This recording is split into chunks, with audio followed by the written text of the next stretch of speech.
नमस्कार दोस्तों। आज हम अपने YouTube चैनल का पहला एपिसोड लेकर आए हैं।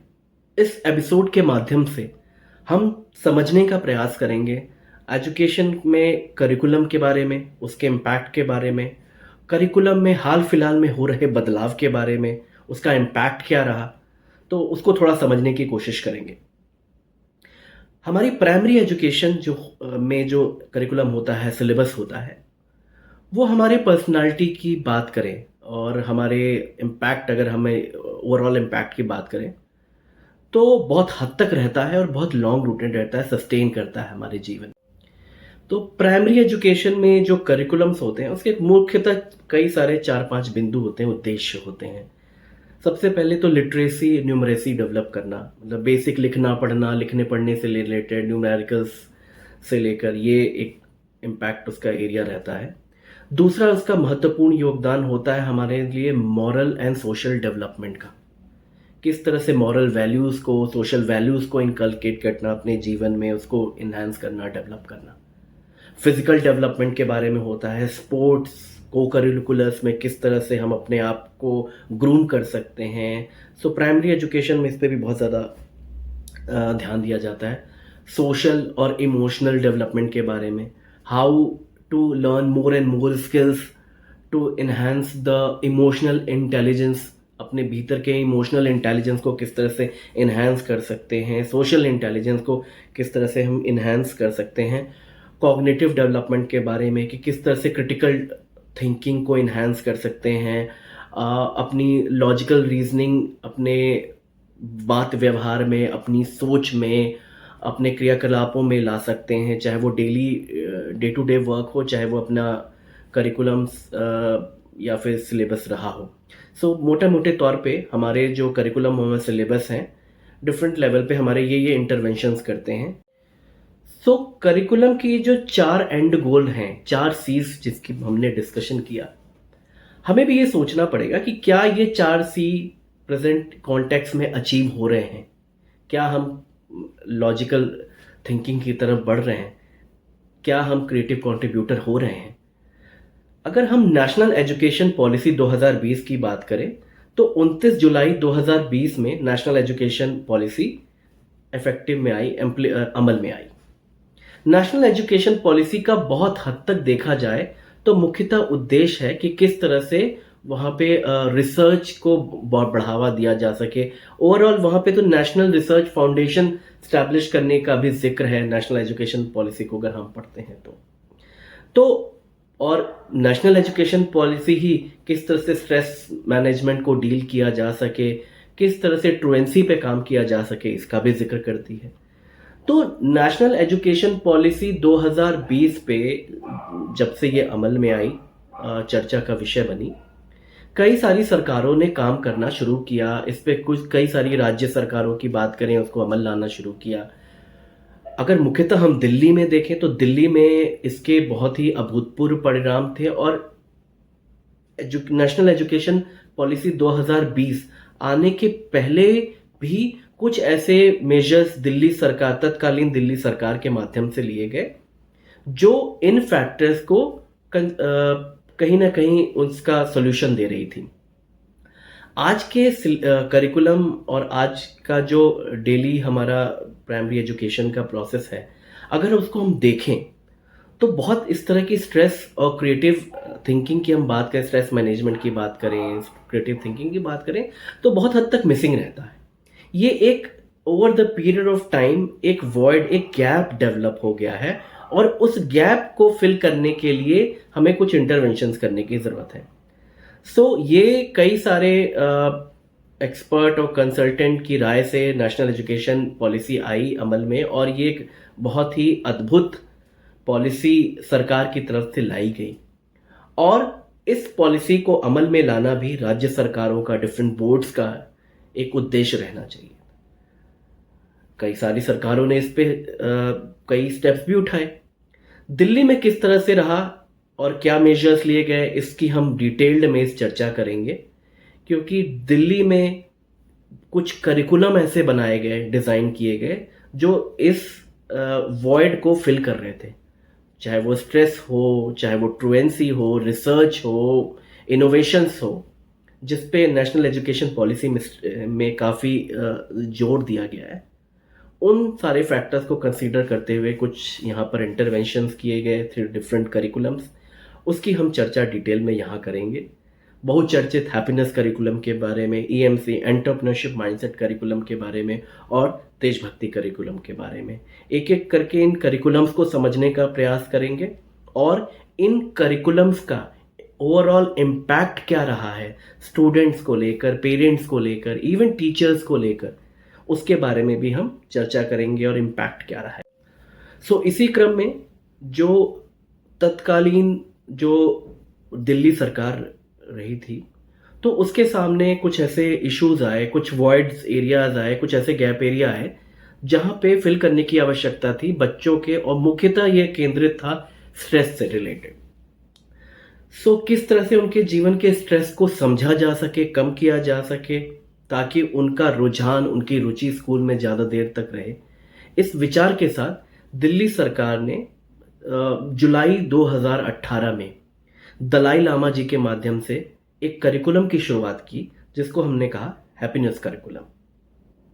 लगभग 10.5-11 साल दिल्ली सरकार के साथ मैंने व्यक्तिगत रूप से काम किया as a member education task force.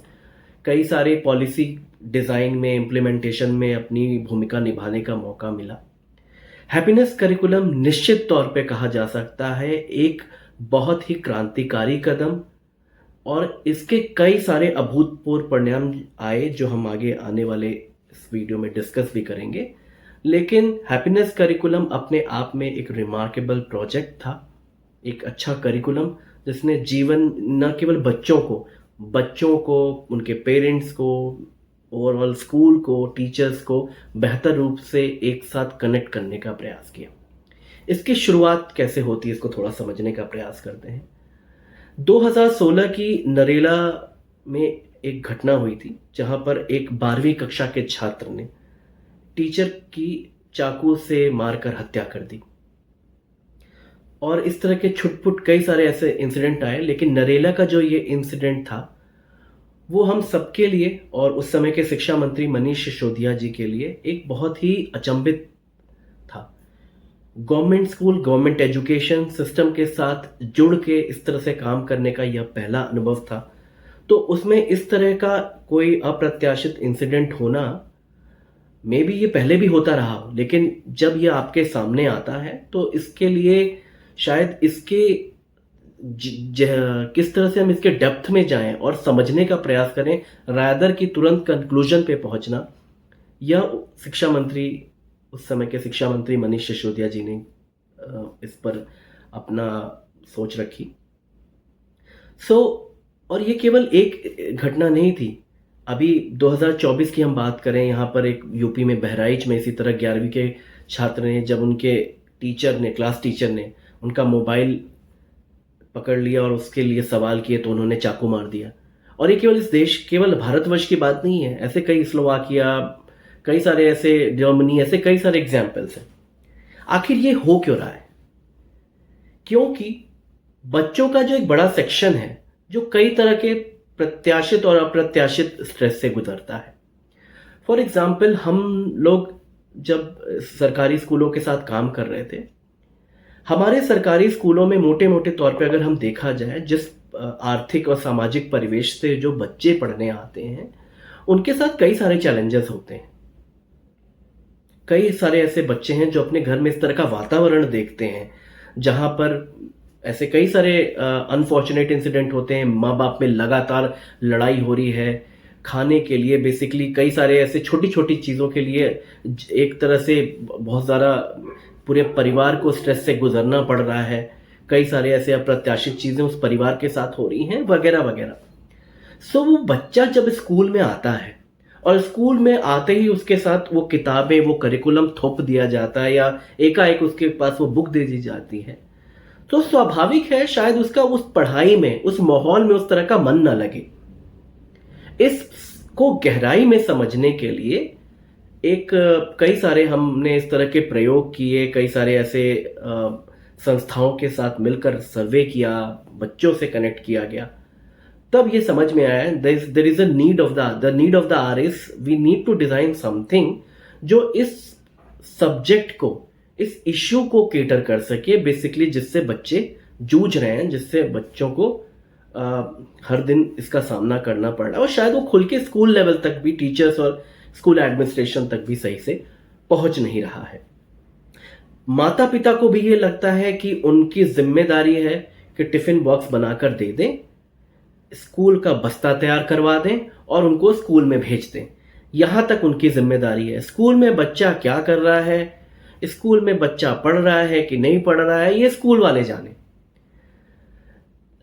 बच्चे अगर ब्रॉडली देखा जाए तो दिन के 24 घंटे में से 6 या 7 घंटे बेसिकली वो स्कूल में रहते हैं। लगभग 18 घंटे वो कम्युनिटी में रहते हैं, सोसाइटी में रहते हैं, उस समाज में रहते हैं, माता पिता के साथ रहते हैं, भाई बहनों अपने दोस्तों के साथ रहते हैं। तो 6-7 घंटे में स्कूल एक लिमिटेड इम्पैक्ट ही कर सकता है, लेकिन सोसाइटी और परिवार का एक बहुत बड़ा रोल होता है उस बच्चे के प्रोसेस में, वेलबींग में, not only in mental wellbeing बल्कि ओवरऑल होलिस्टिक उसके डेवलपमेंट में भी। माता पिता का स्कूल के बाद कि इस एक डायलॉग प्रोसेस भी मिसिंग होता है उनकी पढ़ाई लिखाई को लेकर, कि बेसिक कि आज बेटा तुमने इस मैथ्स में क्या पढ़ाया गया, आज साइंस में क्या पढ़ाई हुई, आज अंग्रेजी में क्या पढ़ाई, हिंदी में क्या पढ़ाई हुई, इस तरह की बेसिक ये डायलॉग भी आजकल के परिवेश में देखा जाए तो पेरेंट्स और स्टूडेंट्स के बीच में मिसिंग है। और ये केवल गवर्नमेंट स्कूल की बात नहीं है, प्राइवेट स्कूल में भी अभिभावक माता पिता ये सोचते हैं कि हमारी जिम्मेदारी फीस जमा करना और बच्चों को तैयार करके स्कूल भेज देना है। तो ये जो डायलॉग मिसिंग रहा है over the period of time parents के बीच में, बच्चों के बीच में, उस डायलॉग को समझने के लिए और बच्चे को ओवरऑल समझने के लिए ये इस करिकुलम की नीड हुई, जिसे हमने हैप्पीनेस करिकुलम का नाम दिया। जुलाई 2018 में हिज होलीनेस दलाई लामा जी के द्वारा, उस समय के मुख्यमंत्री अरविंद केजरीवाल जी के द्वारा, मनीष सिसोदिया जी के द्वारा इस करिकुलम को लॉन्च किया गया, और इस करिकुलम के माध्यम से बच्चों को और अच्छे से समझने का। हैप्पीनेस करिकुलम के बेसिकली 3 हिस्से हैं। पहला माइंडफुल मेडिटेशन, दूसरा स्टोरीज कहानियां, तीसरा गतिविधियां एक्टिविटीज। माइंडफुलनेस सेशन जो होता, मेडिटेशन, किस तरह से बच्चे अपनी ध्यान केंद्रित करके अपने ध्यान को एक साथ केंद्रित करके स्कूल और पढ़ाई में किस तरह फोकस किया जा सके, तो ये उस माइंडफुलनेस सेशन में होता है। मेडिटेशन वो मीन्स है जिससे ये अचीव किया जाता है। तो पहला स्टेप हमारे हैप्पीनेस करिकुलम में माइंडफुल मेडिटेशन होता है। दूसरा, इस तरह की कहानियां होती हैं जो उनको एक तरह से एक प्रेरणा दे सके उनके जीवन से, जो मे भी हो सकता है वो उस तरह की ट्रॉमा में या उस तरह के इंस्टेंसेस में, सिचुएशन में कभी फंसे हों या रहे हों। उस कहानियों के माध्यम से वो इंस्टेंसेस उजागर किए जाते हैं।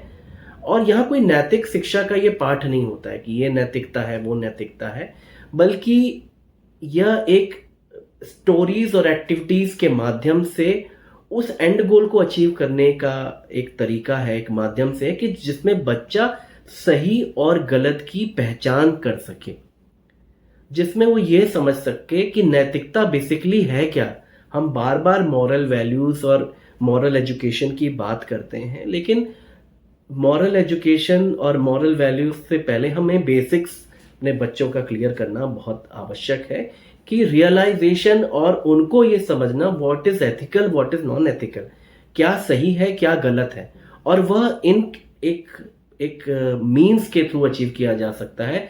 तो स्टोरीज और एक्टिविटीज वो माध्यम थे है हैप्पीनेस करिकुलम में, जिससे ये अचीव किया जाता है।